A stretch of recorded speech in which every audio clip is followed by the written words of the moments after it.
Hi everyone, my name is Tatev. I'm from PixArt. I'm a software developer working on the effect previously known as defect application. Today we're going to talk about how to use light physics in our code to create magic. We're going to do this in an example of creating a transparent 3D object with a code. The first part of the presentation will be the basic theory we need to know about how to implement it.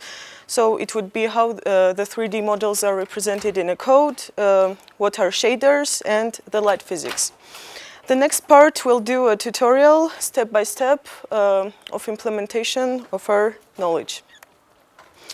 So about 3D representation, how does our code know that we have a 3D object? All the objects are dissected into the basic geometry, which is the triangle. Then the triangle vertices, its coordinates, are written in a separate file. We can also write there the vertex normals, the texture coordinates, and the order which the triangles are going to be drawn. So in an example of this cube, we can see that these are the vertices, and we can write it. We can write them like this. And if we have a much difficult shape, like this sphere, for example, then we'll just have to dissect it into triangles and do the same thing. Then we'll get our mesh file. And how does our code is going to read the mesh? We have to, how is everything drawn in a computer? We'll have to set up a pipeline, and we need to know about shaders. Shaders are programs which are often run by the GPU, and the only thing right now we need to know that there is a vertex shader and a fragment shader. In the vertex shader stage, the mesh data is processed and the output is given to fragment shader. In the vertex shader stage, we do all the geometry things. We set up the camera, the light, the position of our object, and then output the data to fragment shader where we color our object. So light, like how we see object in our real life, the same applies in our code. We need a light to see our object, and now we need to remember our 9th grade's physics lessons and the 3 main components: reflection, refraction, and dispersion. So reflection, as we all remember, is when the light bounces off the surface, and if our surface is smooth, like in this diagram, we can see that it bounces in the same angle as it was hit on, and this is the normal of our surface. And how can we implement it in our code? We usually use the Phong reflection model, which is combining 3 different kind of lighting models, which we're going to talk about.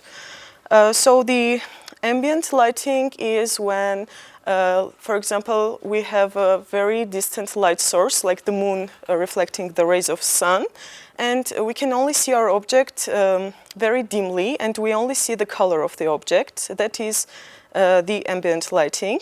The diffused lighting is when we apply the light directly on our object, and the closer the surface is to the light, the brighter it would be.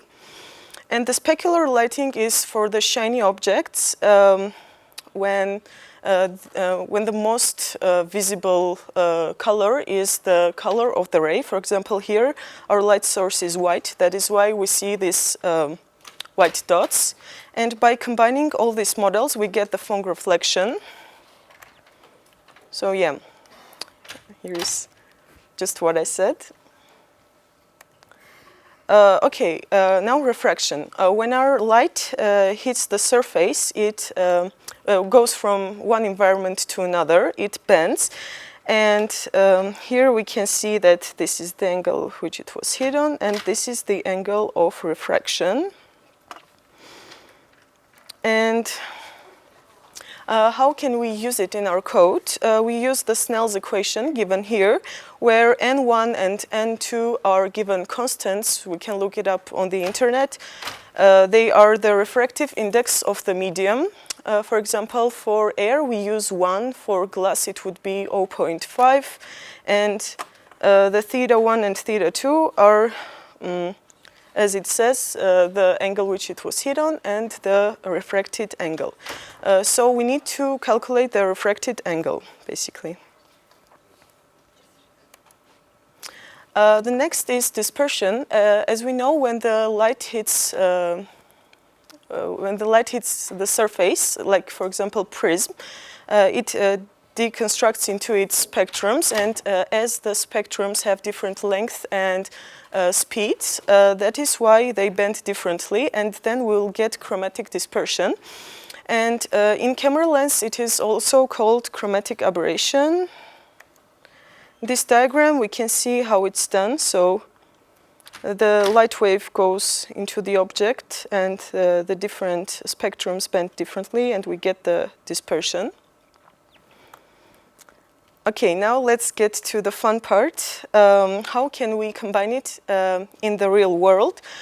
So if we have a transparent object, we need to know all the environment that surrounds it, so we get both the reflection and the refraction. That is why in programs we use cube mapping, which is all the surface that surrounds our object, and we can calculate what color the object would be. But in this tutorial, we're not going to use cube mapping. We'll just pretend that we're doing this on a 2D texture. So like we're making a sticker, transparent sticker, 3D sticker on our texture. I'm going to use Touch Designer for this. This is a great tool provided by Derivative. Here is the link, you can download it. And you can do this actually with ShaderToy or DirectX or OpenGL, whatever. But Touch Designer gives this excellent pipeline, which is quicker and easier to use. That is why I'm going to do this tutorial with this. And it is also a great tool to, I don't know, explore your creativity. Let me just open this right now.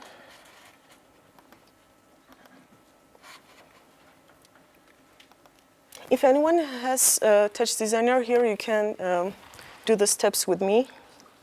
It will be easier. Okay, and also I wanted to show you this object file I was talking about, the vertices. Here you can see that this is a mesh file for a sphere.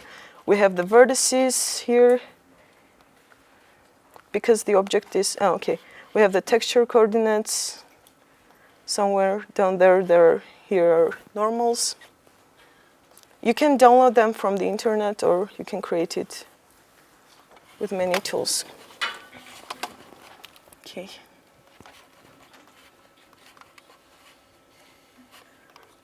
So let's go. Here's the environment of Touch Designer. By double-clicking, you can access. Turn off the light. Oh, sure.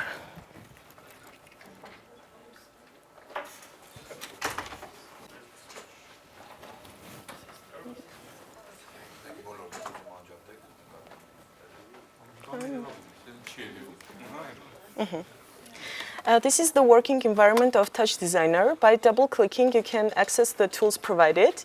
What we need to know that by setting up the pipeline, we need to use this geometry node. Here is our geometry node.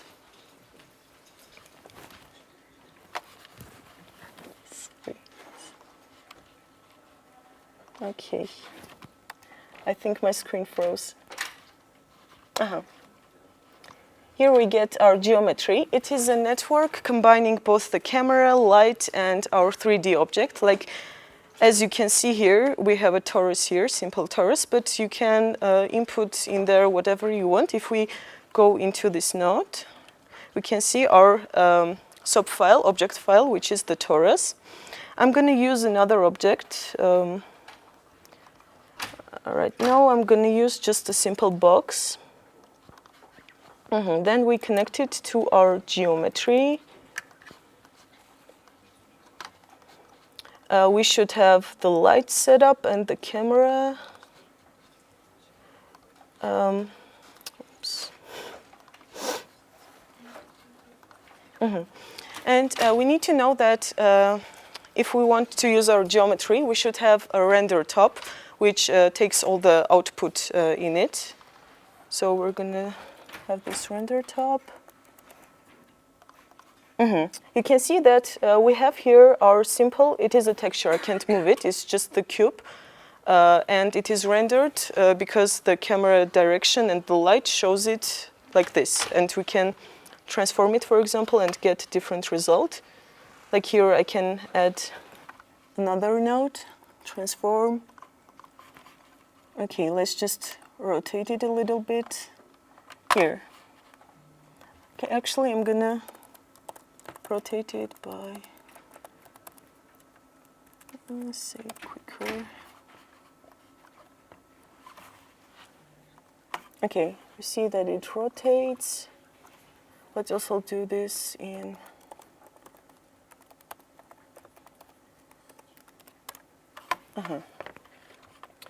And also we can see the output by putting this light on. So we have our cube. Now we need to know what else do we need to render the transparent object. So obviously we need to have the normal vectors. And for that we have to render it from the front and from the back. So we can refract it on the top and then the light goes and refracts from the back. So we need both of those normals. That is why I'm going to use this. This is the material, and in Touch Designer you usually use the vertex shader in this material, but we're not going to do that because we want to do it simpler and faster and optimized for our computer. So yeah, and now in this node we're gonna, here we can see the color buffer, it returns. So we can choose world space normals. And let's see, oh, and the most important things is to change the render to 16-bit because some of the values are going to be clamped and we cannot access all the values. And we need to add our number of color buffers. Now we can see the normals represented by color. Here is actually what happens. As we all know, the pixel is represented by its 4 channels, red, green, blue, and alpha transparency. So we output the vectors, normal vectors, by each channel.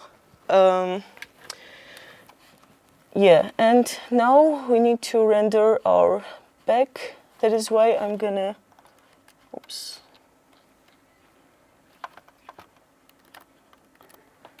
I'm going to use another geometry and material. Oops.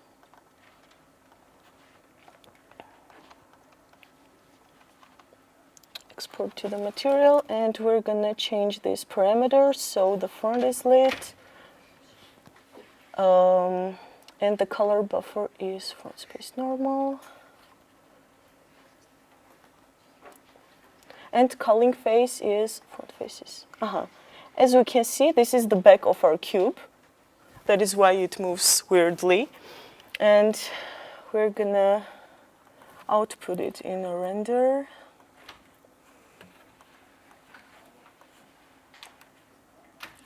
Geometry, so each one has the right render. And render select for getting,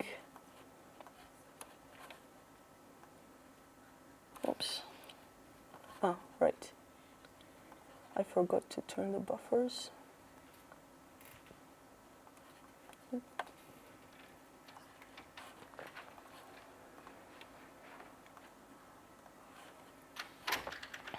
What else did I do wrong?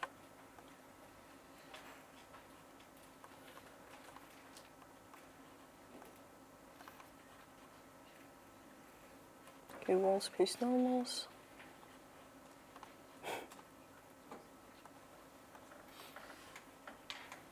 Okay, I don't know actually why it's not working. You can see the error. There is no color buffer. Oh. Okay, the first one, yeah. And now we can see, let's compare it back to back. And this is the back normals of our cube. And also we need our speculars. As I said before, the reflection we're going to use was a Phong reflection model. But as our material is transparent, that is why we don't need the color of the material. So we just need the speculars because our object is going to be shiny and only reflect the color of the light. And for the speculars, we just need to add here, like, we'll just sum this null. And what do we need else? Yeah, and we need something to draw it on. I'm going to use the built-in Touch Designer textures, but you can add anything you want. Okay, this oil drums. So yeah, we have prepared our 4 textures that we need to get the transparent object. Now we need to write our shader. That is why we're using GLSL Multi. GLSL is a shading language used in this software. But you can use anything you want, like metal shading language, or I'll show you later how to do that. And we're gonna connect the nodes to our shader. So, okay, let's see what goes on in our code. Let me just, so we can see it side to side. This is our code. As you can see, this out is the output of our pixel fragment shader. This is the main function, and here is the default code that Touch Designer opens it with. So what goes on here? We have vec4, which is a vector of 4 components, color, and it is 1. Can anyone try to answer what will the output of the color will be if I write it like this? Can you see what I've written? It's too small? How can I zoom in? Okay. Let's try this.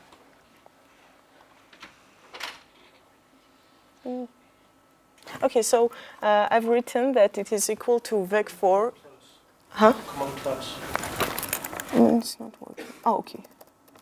Thanks. Can you see what color the output would be now? Red, maybe red. Yeah, that's right. Oh, oops. If we save it. Yeah, we have red here. So we know that our output is the color, and now we need to know how can we read these textures. That is why. Oh, okay. So here actually you can see it. Let's uncomment this and see what it does. So this is the first texture. Here you can see texture is a function. This is the sampler.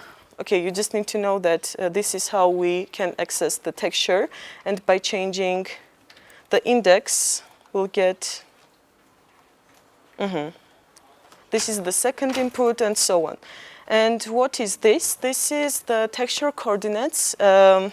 We can actually see what it outputs. Let's write it like this.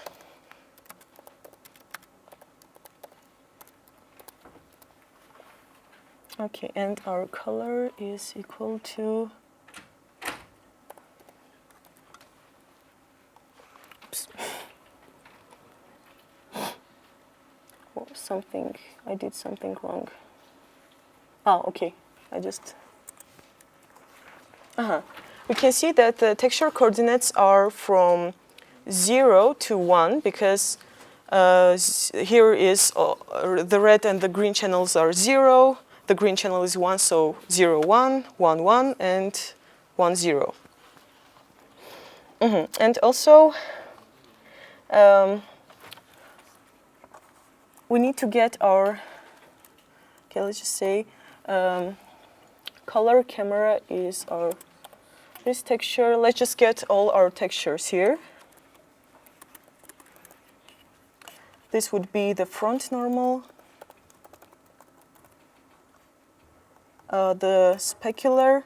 For the specular, we only need one channel, so we can define it as a float, and only get the red channel. This is the first, second, third, and the back normals, right?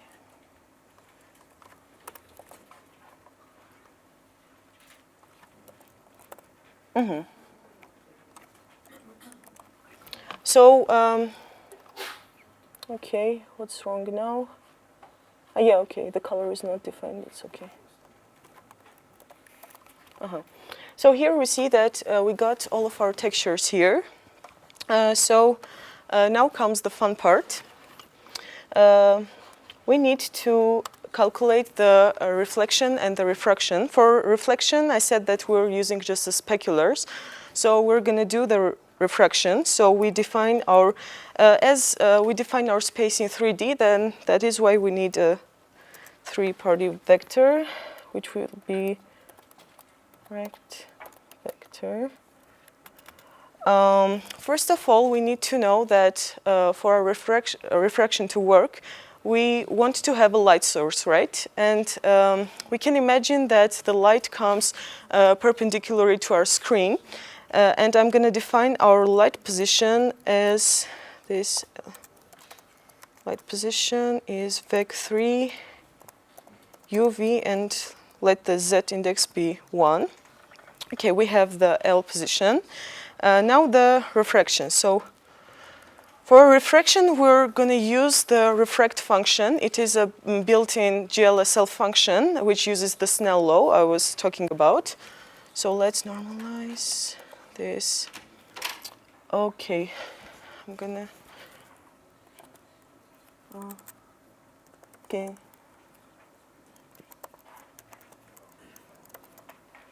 Light position. It takes two vectors, which would be the light position and the normal of the surface, which would be the front normal.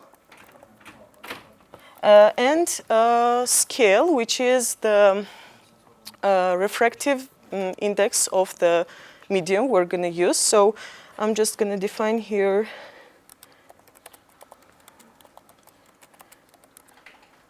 let it be like this. We're going to use like something thicker than glass.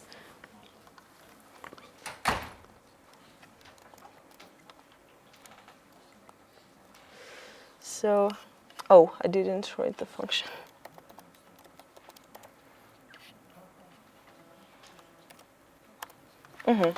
We have our refraction vector. Now that we have the light through our front normal, we need to go through the back of our object. That is why I'm going to refract it one more time. So this. And can you say now what the scale would be? Because first we were coming from the air and going through the object, and now we're going back to the air. So can anyone say what the refractive index would be then?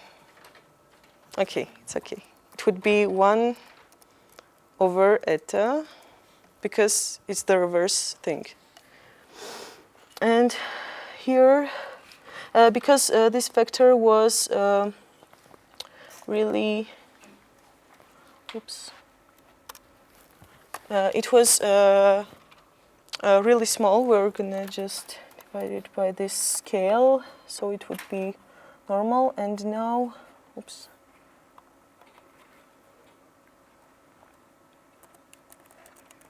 we're gonna use back normals and the back normal, so we can reverse the Z minus. because we need this vector to be like this, so we reverse the z. Okay, so now we have our refraction vector. What we need to do is, right now, when we have our vector, we just need to calculate where it hits on our texture and return the output on our cube. That is why I'm going to use this. Okay, let's name it position. I don't know, so it would be texture. We're using from our this one, the UVs, and plus the refracted vector. And as I've checked, it was a really big number. I'm gonna scale it. And okay, let's see what our position will be right now.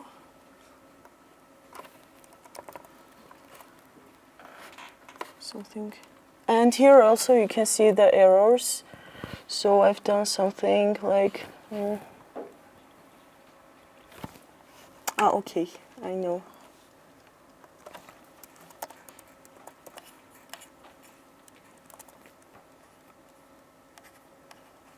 The color and the position, RGB. We're only going to use the 3 channels. And what is left? Color. Oh, we don't have a color here. I'll put it here.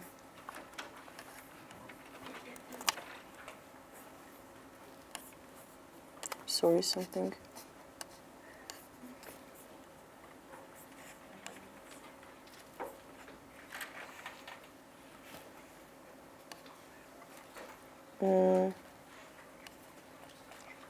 Okay. So, okay, I know the reason. X, Y. Now we have something like this. Our moving cube is like this. But this is not enough, and we need to do the dispersion also.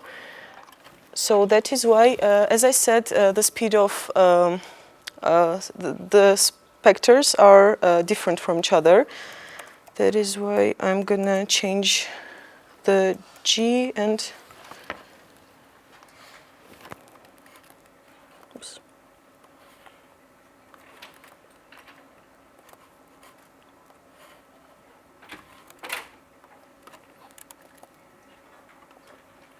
Okay, G.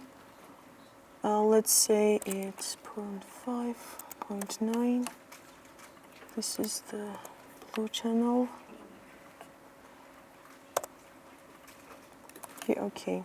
And also we need to add the speculars.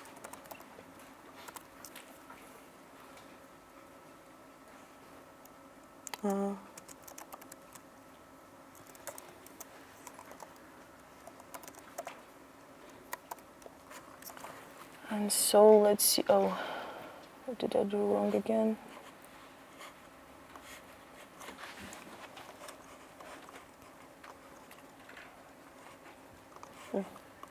Didn't define the specular. Okay.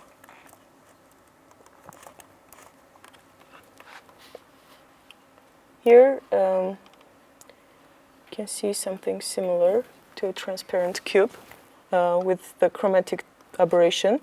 I'm just gonna lighten the specular because it's too much in my opinion. See 0.5. There is also something wrong because we're just returning the position, but what do we need to do is return the camera, and over we'll have to get our position. So that is why I'm gonna multiply the position. So I didn't expect it. I didn't explain it quite well, but we just need this part of the reflection, and this one has the alpha of 0. So we're gonna multiply it by the front normal alpha,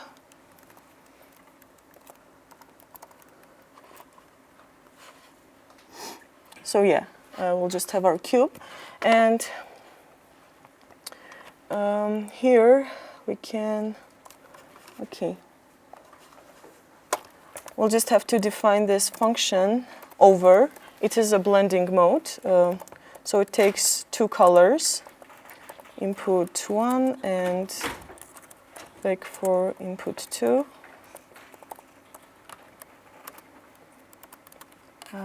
And returns input 1 plus, okay. Let me just, I kind of forgot the right one. Oh, yeah. Input 2 times the 1 minus input 1 dot A plus input 1. These things, I hate it. And we're going to use this for our output. So it would be over our position and okay, position was back 3, so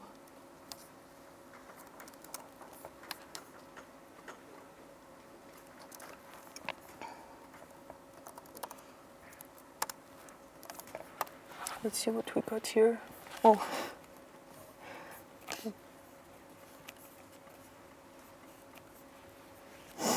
of course.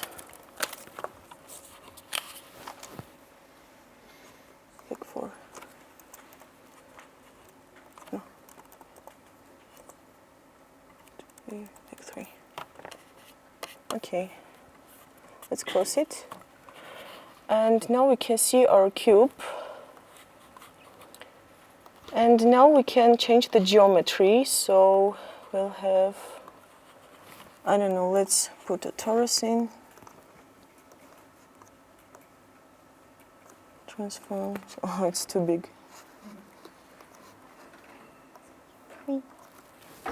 So yeah, we got our transparent sticker material here. And also, what I wanted to show you, I have prepared this setup already. You can get different. Oops. Ah, it's working. Can you see my face? I think we need the lights on for this one.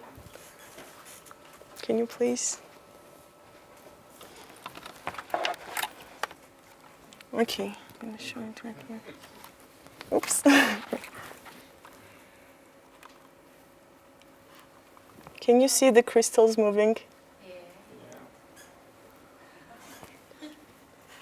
This is, I was using the diamond mesh. It's from internet. So yeah, this is the collision detection. And also, I wanted to say that the environment doesn't actually matter because you can do this in your phone. I'm gonna show it right now. Okay, just as I said, I'm working in Effect application. Let me just screen share on my phone.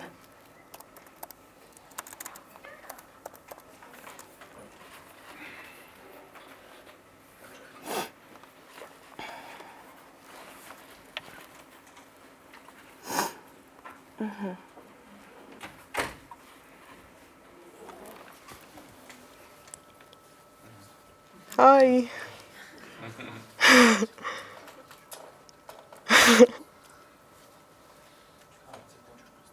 This is done with metal shading language. So yeah, you can change their sizes, the gravity, the direction.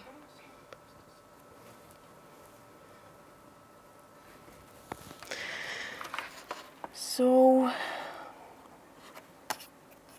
let's just return to our presentation here. If you have any questions, this is the time to ask them. Thank you very much. Here are the links I've used. So.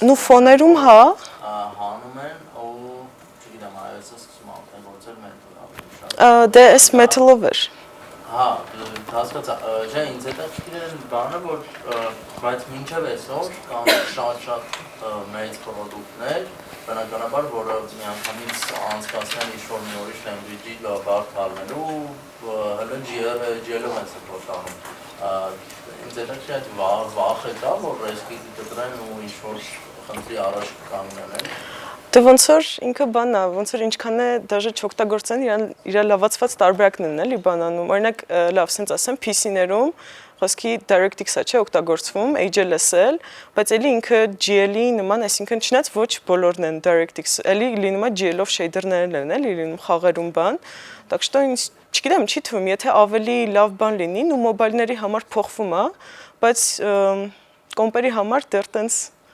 չկա կարծեմ, չգիտեմ։ Լավը վատը նշանակություն չունի։ Դա շուկայի մեծությունը։ Քան միլիարդ է։ Եթե 10 միլիարդա ինչ ուզում ես արեք, պետք լինի բան մատով քշա։ Դա այդ բանն է։ Այդ բանները շուկայի մեծությունն է, ոչ թե տեխնոլոգիա լավացում։ Դա вообще կապ չունի։ Շատ հաճախ կրում է ավելի վատ տեխնոլոգիան, բայց որի շուկան ավելի մեծ է։ Ցավոք է։ Կամ ու ցավոք։ Այդ software-ի անունը, որը graph-երով հավաքում է, երկնորից կասած ես։ Touch Designer, այս լինքն է։ Հա։ Տենց շատ հարմար է։ Իրական կարելի է մի շատ կարճ ձեր հացին մի պատասխան տամ։ Այդ GLSL-ը հեշտ է կոնվերտ արվում, այսինքն shader language-ը principi API-դ այդքան կապ չունի։ Այսինքն որ GLSL-ով ես գրում եմ, կա որ Spirby-ը կոնվերտ անում ես ամենան, այսինքն այդ principi ոչ թե չի կողի GLSL-ը։ Կոմպիլյատորները կմնան։ Лишь бы բերես 4 Spirby վիճակի անունը կաշվի։ Կարողանա գրելն է։ Կարող մի ինչ-որ ձև գրելն է։ Okay, merci։ Իսկ մի հատ հարց է ուղղակի այդակ, այս ամեն ինչը դուք մտածում եք ու սարքում եք, թե դիզայներներ ունեք առանձին, որ դուք implement եք անում։ Вообще, ես բան եմ, ես ոչ միայն software developer, այլ նաև creative engineer, ու տենց է կոչվում, ոնց որ էֆեկտներ մտածում ենք, անում ենք։ Տենց, ասենք, PM-ները բարձր approve անում են, բան են անում, բայց ոնց որ մեր վրա է այդ creative մասը, էլի։ Ոնց որ տենց ինչ-որ հետաքրքիր։ I have a question. Can I also use little plastic materials? Plastic? Yeah, you can. I want to show like the Lake of Baikal in Russia. Now it's also polluted with little plastic materials everywhere. And to show people like stomach of Baikal Sea, can I also display something like this? Yeah, sure. You can create any material you want. I mean, for plastic material, let's say it doesn't have the shininess, so you just have to dim it, get the color. So you can do this setup just with the fong reflection, and the specular is a little bit dimmer. I mean, it's a proper way to show these little small things inside something. Actually, is it a software or just a poster? Because this is used for interactive things. No, I don't really mean interactive, but like in games or in... maybe to show for children, maybe in games. Maybe in games? Yeah, yeah, you can do that, yeah. Okay, thank you. Thank you.